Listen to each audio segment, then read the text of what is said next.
right, so if you're looking at number 6A on 7.4,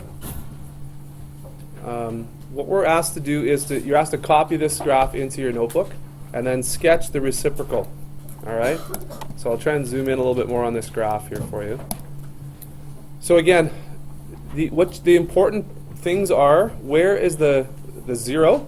Where is the x-intercept? Right here. So that's going to be a vertical asymptote. So you draw a dotted line vertically through that 0. And that's the first thing you could do. That, or identify where y equals 1 and where y equals -1. And so you go over to wherever the graph equals 1 and put a dot there. And then you go to where the graph equals -1 and put a dot there. Now it gets a little bit tricky because there's not a lot of space here. But remember from our rules that we just went over again here, as the blue graph approaches 0, so as the blue graph approaches 0, the reciprocal values will approach infinity. So they're going to go up like that. The blue goes down to 0, gets closer to 0. The red, the reciprocal, gets closer to infinity.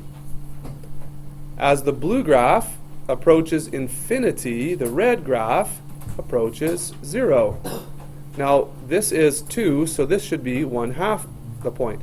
This is 3, this should be 1/3.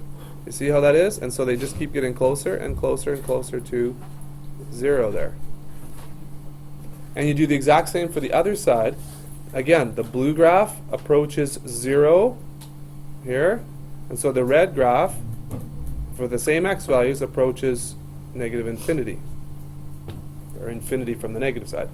And then as the blue graph gets larger and larger, the red graph gets smaller and smaller. So it looks something like this.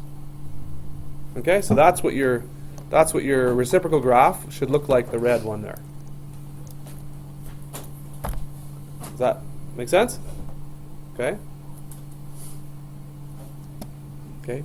Did anyone have troubles with the well, any other questions you had trouble with?